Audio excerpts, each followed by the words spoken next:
hear a telephone conversation between an employee of an airline company and a customer. You have 30 seconds to look at questions 1 to 6.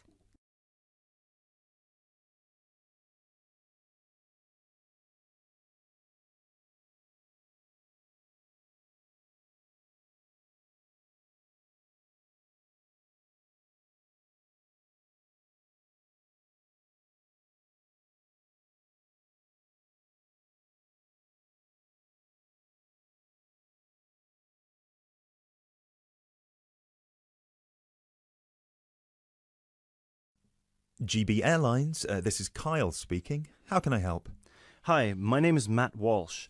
I'm calling on behalf of Mr. John Sparrow to claim expenses for a delay in his flight last week. Good morning, Mr. Walsh. Thank you for calling. Could you please tell me the flight number and the date of departure? The date of departure was the 24th of January, 2016. I'm afraid I don't have the flight number in front of me at the moment. Okay, that's all right. One moment. Could you tell me where was Mr. Sparrow departing from? He was departing from Athens. Is that Athens, Greece or Athens, Georgia? Athens, Greece. Right. And what was the destination? It was Heathrow, London. Right. We've got 2 flights from Athens to London Heathrow on the 24th of January 2016. Was it the 3:25 p.m. flight or the 9:45 p.m.? It was the later one, 9:45. Okay, so the flight number is GB1011. Right, okay. Okay, yes. I can see that Mr. Sparrow's flight was cancelled and he was booked on the next flight on the 25th of January at 3:25 p.m. Is that correct? Yes, that is correct. According to our system, one of my colleagues spoke with Mr. Sparrow on the phone on the 24th to inform him of the cancellation and offered to book a hotel for him for the night, but Mr. Sparrow preferred to book one himself. Yes, because he didn't want to stay near the airport, as the next flight was in the afternoon. Yes, of course. Could you tell me which hotel he stayed at? Yes, he stayed at the Hypnos Hotel. Oh, could you spell that for me? Of course. That's Hypnos. Right. Thank you for that. And could you please tell me how much the total cost was for the night? Sure. It was 73 euros. Right. Do you have a copy of the receipt for that? Yes, of course. Would you like me to send it to you? Yes, please. Can I email a picture of it to you? Absolutely. The email address is refunds@gbairlines.co.uk. Great, thank you. No problem. Were there any other expenses you wish to claim? Actually, yes. There was also the taxi ride to the airport and the taxi ride back the next day. Right. And what was the total cost? The first taxi ride was 53 euros and the second one was 42, so 63, 73, 83. Yeah, so the total was 95 euros. I'll send you the receipt for those as well. Thank you. Are there any other expenses? No, I think that's it.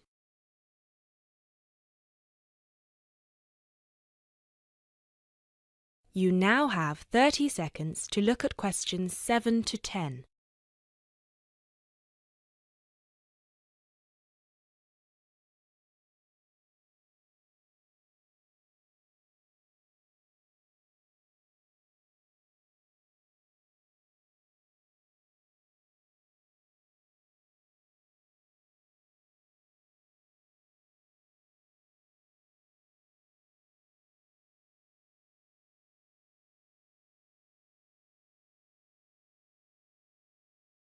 Excellent. So if you could please send us the receipts for the hotel and the taxi rides, and after we receive them it should take about 48 hours for the funds to reach Mr. Sparrow's account. Perfect. Thank you so much. My pleasure. Is there anything else I can help you with? Actually, yes. There's one more thing. Mr. Sparrow complained about the meal during the flight. He said that it was a bit bland. Right. So he asked me if it was possible to switch to a different meal option for his upcoming flight to Kiev next week. Right, of course.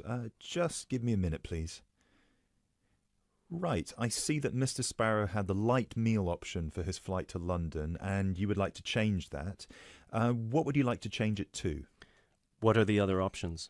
We've got 12 different meal options. Would you like me to list all of them for you? Well, Mr. Sparrow has told me that he would prefer something without meat. How many of these do not contain meat? We've got 3 meal options without meat. We've got the vegetarian option, the vegan option, and the Asian vegetarian. What's the difference? There's a variety of different dishes served with each option. For example, next week the vegetarian option will be a small spinach and feta cheese pie, a bread roll, a salad, and tropical fruit. And the vegan option? The vegan option doesn't include any dairy products, and it also doesn't include fowl, eggs, or honey. I'm afraid I don't have the specific menu for this week, but I can email it to you as soon as it becomes available. Oh, could you do that? That would be great. Yes, of course. I can email you a detailed description of all the meal options if you like. Yes, please. No problem. Please do not forget to call us back to change the meal option. You need to do that 48 hours before the departure time for international flights and 24 hours for domestic flights. So 48 hours for this one then? Yes, exactly. Perfect. Oh, no, I'm sorry. Transatlantic flights require 48 hours. All flights within Europe require 24 hours. So in this case, you will need to call us 24 hours in advance. I apologise for that. Okay, great. So, could I please have your email address so I can send you the menus? Certainly. It's matt.walsh@sparrowlimited.com.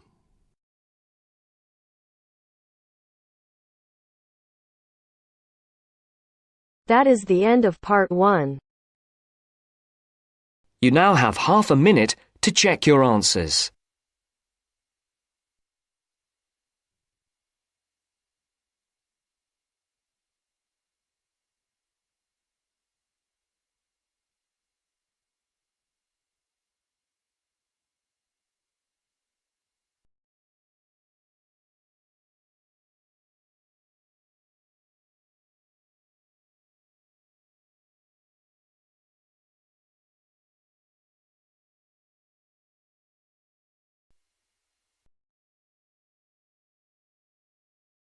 Now turns to part 2.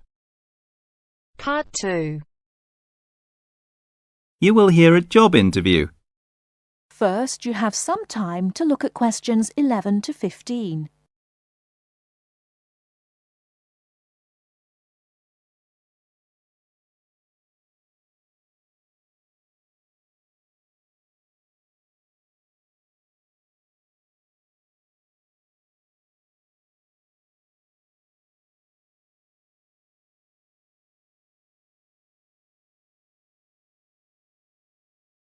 Now, listen carefully and answer questions 11 to 15. Please sit down, Mr. Wilson. My name's Jane Smith, and I'm the personnel manager. Hello, how do you do? Now, this is just a short preliminary interview. I'd like to talk about your present job and what you've done up till now. Yes, of course. Well, could you tell me how long you've had your present position in evening news? It is evening news, isn't it? Yes, that's right. I'm not sure. Let's see. I left university in 2002. Is that right? Yes, 2002. Then I was unemployed for about 2 months. And then I travelled round Britain for a few weeks. So it must be more than 3 years now, in fact. Yes. And have you any particular reason for wanting to change your job? I mean, why do you want to move? Well, I actually like my present job and still find it interesting. The salary's okay, so it's nothing to do with money, though you can always do with more. I suppose the thing is that I'm really very ambitious and keen to get promoted, so that's the real reason. You say you like your job. Can you tell me what aspect you like most? Oh dear, that's difficult. There are so many things.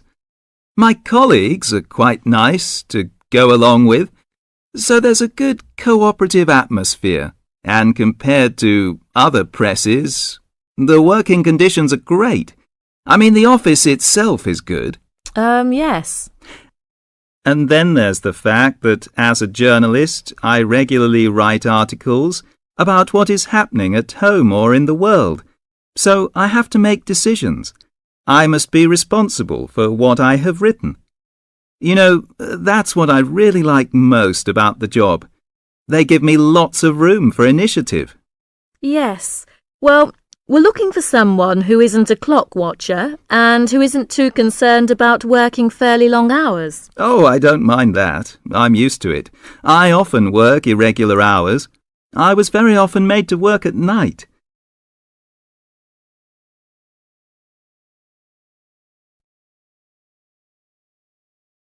Before you hear the rest of the talk, you have some time to look at questions 16 to 20.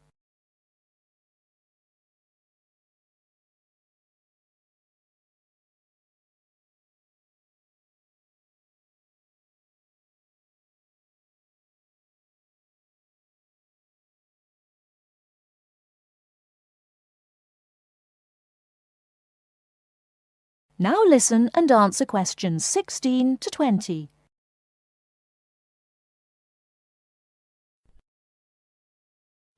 Hi, John. Are you nearly ready?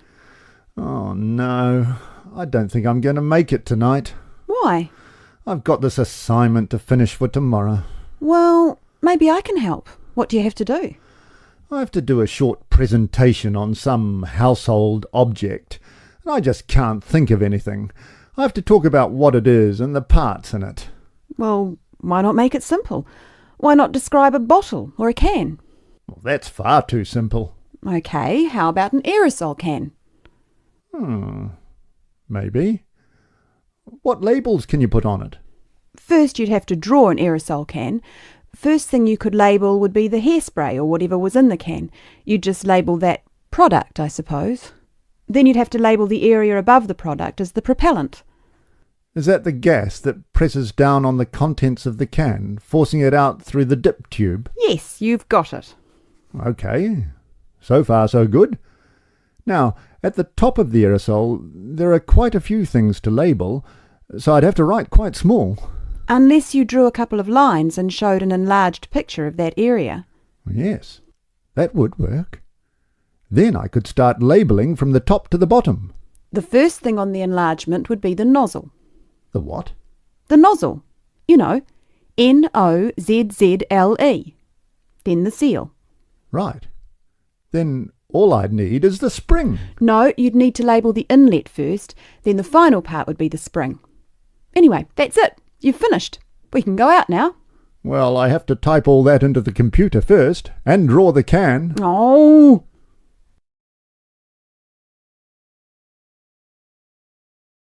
That is the end of part 2. You now have half a minute to check your answers.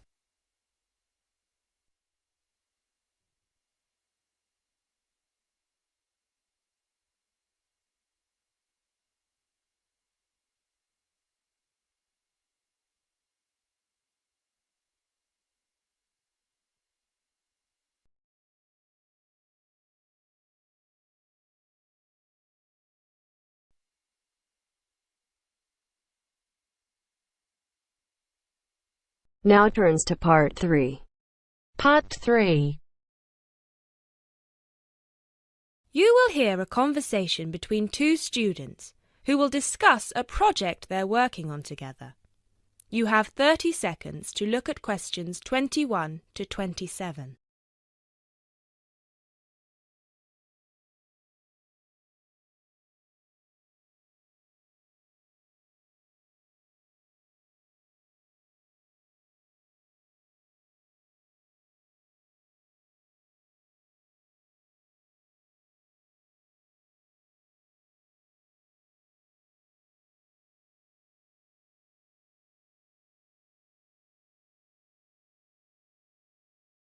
Hey, Jess, glad you could make it. We've got a lot to discuss. Hi, Matt. Yes, sorry I'm a bit late. I did bring all my notes with me. Yes, me too. Where shall we start?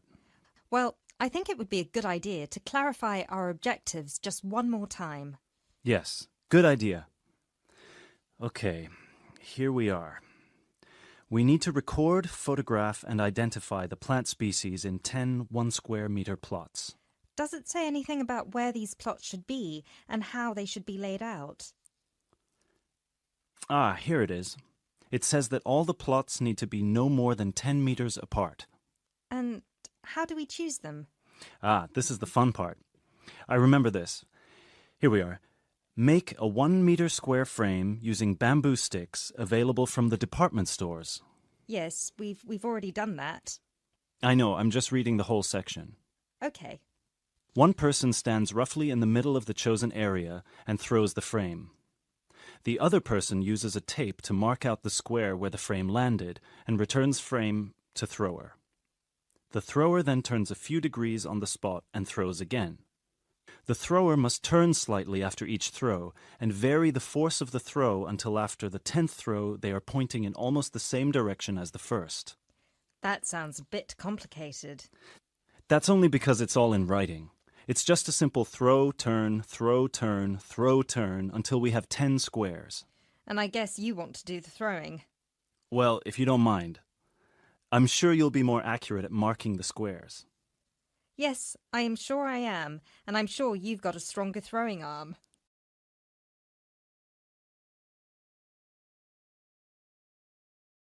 You now have 30 seconds to look at questions 28 to 30.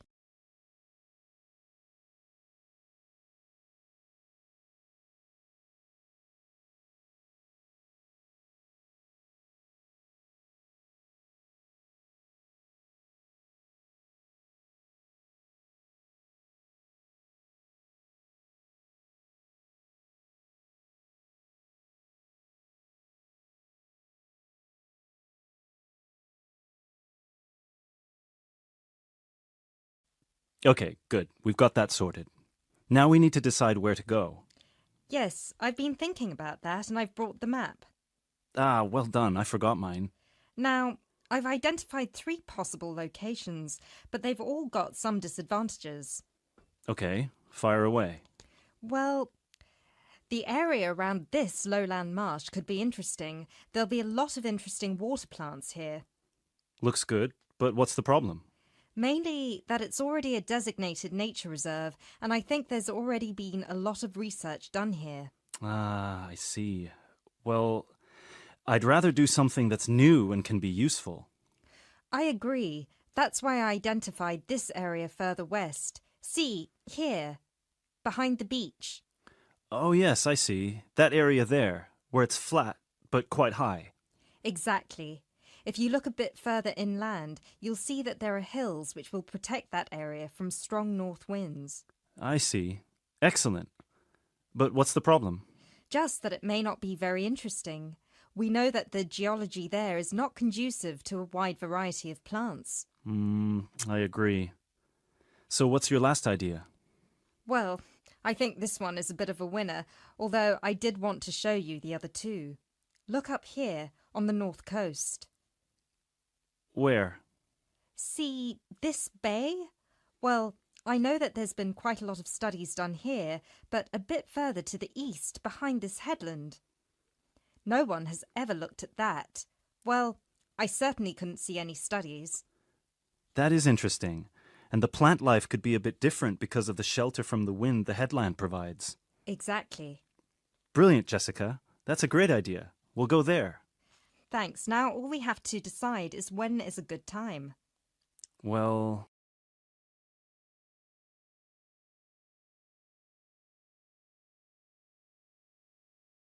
That is the end of part 3. You now have half a minute to check your answers.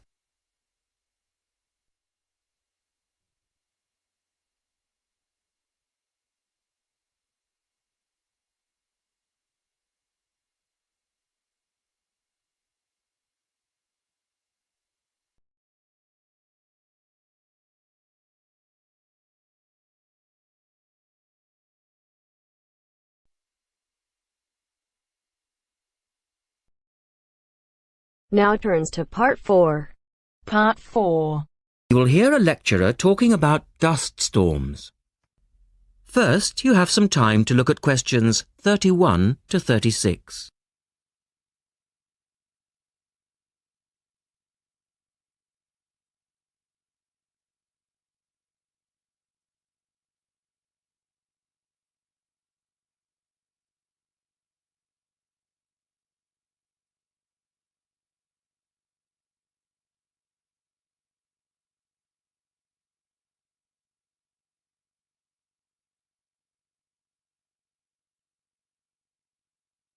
Now listen carefully and answer questions 31 to 36. In the last lecture, we looked at the adverse effects of desert dust on global climate. Today, we're going to examine more closely what causes dust storms and what other effects they can have. As you know, dust storms have always been a feature of desert climates, but what we want to focus on today is the extent to which human activity is causing them. And it's this trend that I want to look at, because it has wide-ranging implications.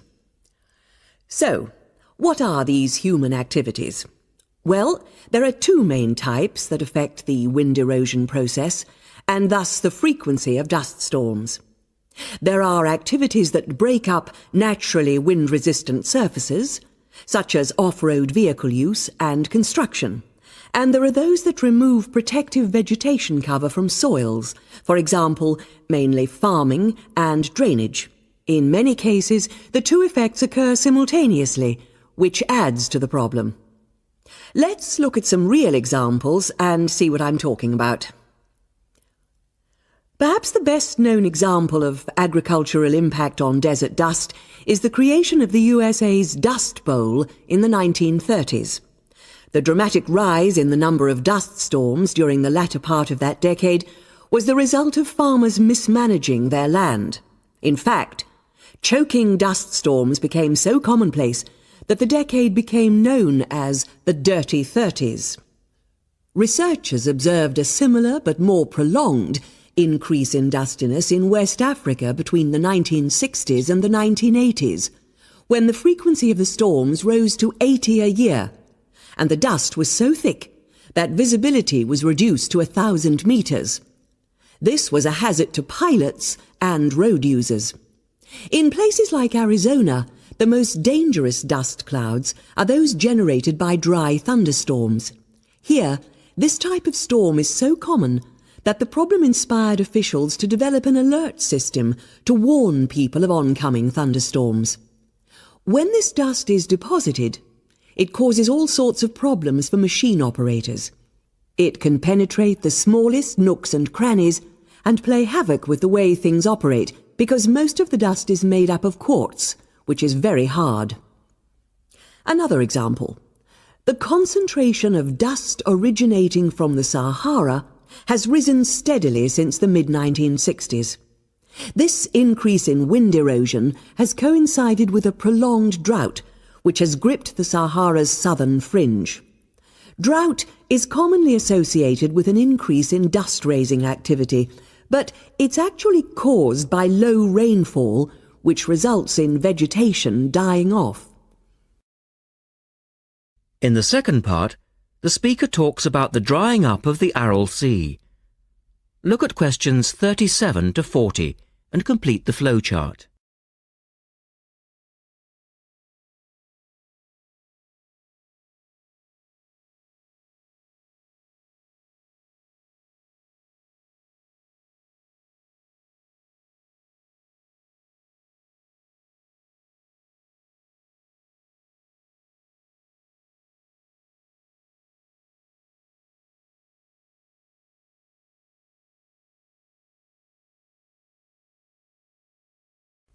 One of the foremost examples of modern human-induced environmental degradation is the drying up of the Aral Sea in Central Asia.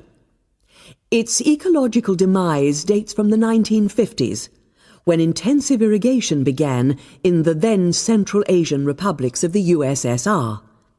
This produced a dramatic decline in the volume of water entering the sea from its two major tributaries. In 1960, the Aral Sea was the fourth largest lake in the world, but since that time it has lost 2/3 of its volume. Its surface area has halved, and its water level has dropped by more than 216 meters. A knock-on effect of this ecological disaster has been the release of significant new sources of wind-blown material as the water level has dropped. And the problems don't stop there. The salinity of the lake has increased so that it is now virtually the same as seawater. This means that the material that is blown from the dry bed of the Aral Sea is highly saline.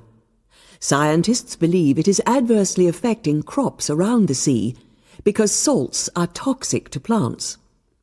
This shows that dust storms have numerous consequences beyond their effects on climate, both for the workings of environmental systems and for people living in drylands. That is the end of part 4. You now have half a minute to check your answers.